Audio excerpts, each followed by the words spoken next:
These thoughts have lived inside me for a long time, but I never quite found the words. Now, in the middle of a deep spiritual transformation, the fog is lifting.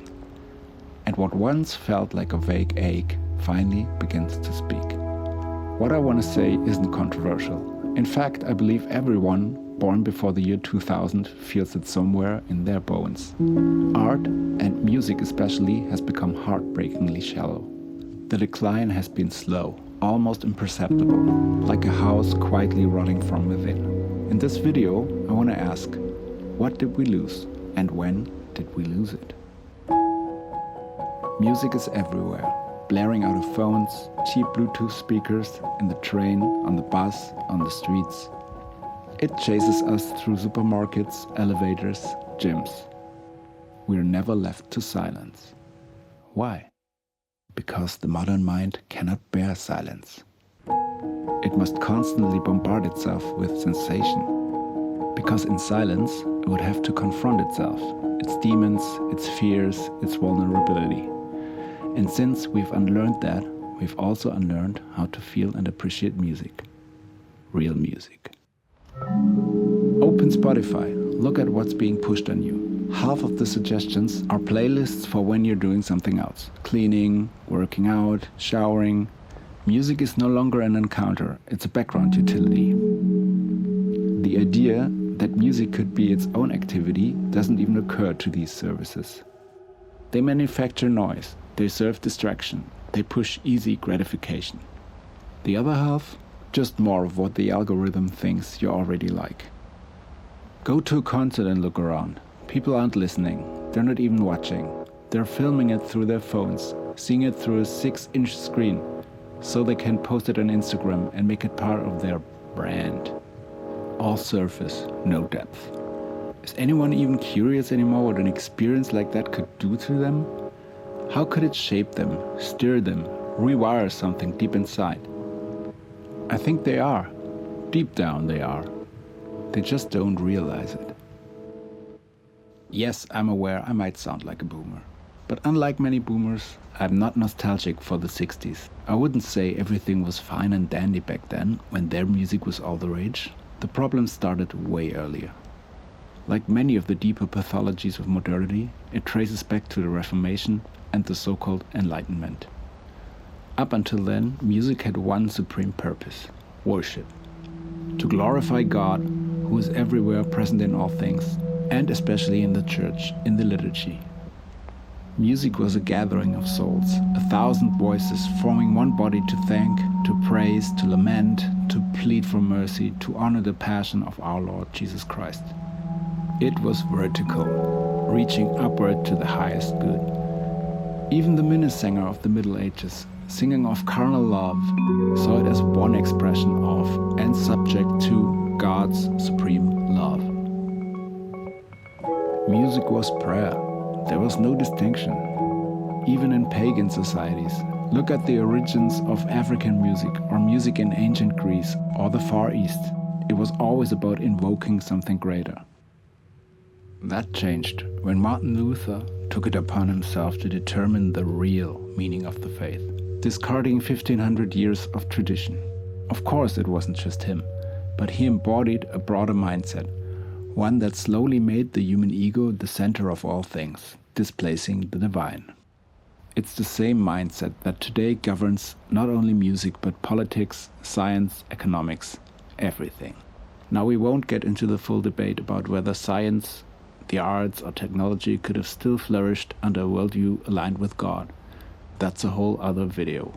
What matters here is this.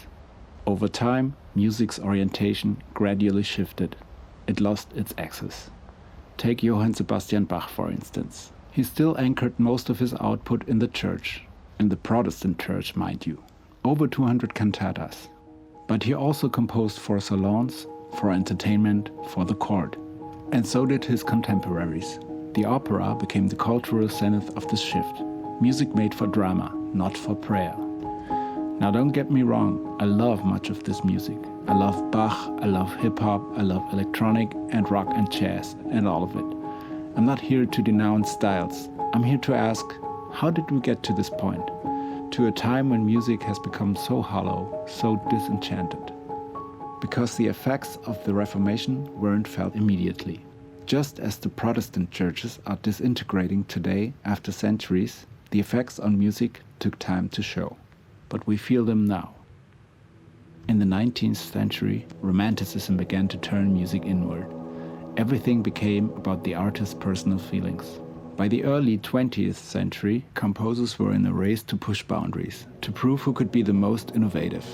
Music became a self-referential experiment, not something to honor beauty or express the mystery of being, but something to impress, provoke, or deconstruct. And so we got serialism, atonality, the disintegration of melody, harmony, meaning. Is it fascinating to trace where music breaks apart and stops being music? Sure, but personally, I didn't need that experience. At the same time, capitalism took over the other end of the spectrum, pop music. From its beginning, commercial music was shaped by market forces, by what sells, not what's beautiful or true. Labels followed trends or invented them, always in search for the next easy hit. What got lost in both extremes, the academic and the commercial, was the original reason we made music at all. Now let me be clear. There's nothing wrong with music that simply entertains. And there's of course also a place for music that's functional. Film scores, commercial jingles, game music, club music. Heck, I wrote a score for this video. But the total absence of music that reaches for the sacred, that's tragic. We've forgotten that music can be a life-changing, holy, spiritual encounter. Many people don't even know that's possible. For me, it always was. As a child, listening to Queen. As a teenager, discovering Mozart. As a young adult, falling in love with jazz, soul, hip-hop. Again and again, there were pieces of music that did something otherworldly to me. They changed me. They left me with one truth I could never shake. That I could never be an atheist. In fact, it was music of pure beauty that converted me to Christianity. You can find that full story in the video I linked above. I've always felt that music, this strange and universal thing, points beyond itself. And now I'm more convinced than ever. It points to the very patterns of creation. It's one of the ways God gives us glimpses of the Logos, the logic and harmony behind all things. But like all good things, music can be twisted. It can be reduced to cheap distraction, background noise. Or worse, it can open the door to the demonic. Some forms of extreme metal or industrial club music make this explicit. Even the music industry itself has become a vehicle for these forces. Just look at the infamous performances by Sam Smith or Lil Nas X's release of his Satan Shoes. What we hear reflects what we worship. I believe all of this points to something deeper, a truth I find myself returning to again and again. The world must find God again. And I know how radical that sounds in our time. The materialist mindset runs so deep, most people can't even imagine a worldview that doesn't begin with matter and ends with death. But that's precisely the problem. We've got it all backwards. We need to learn to see with the right hemisphere again. Not starting with matter and deduction, but with spirit, meaning, and presence. Deep down, we all know this.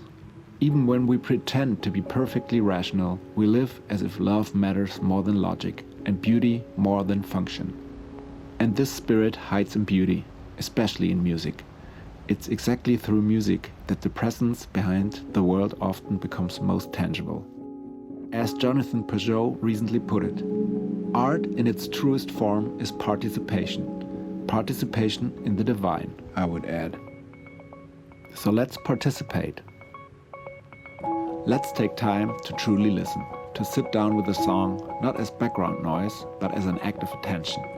Let it move you, sing with it, weep with it, get carried away, and please, for the love of God, don't shower to it.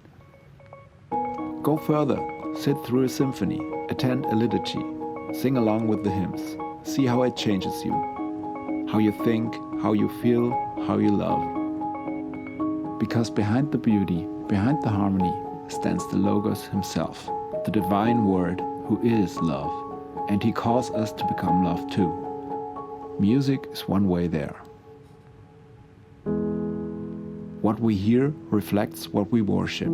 So stop scrolling, listen, participate. Let beauty reorient your soul.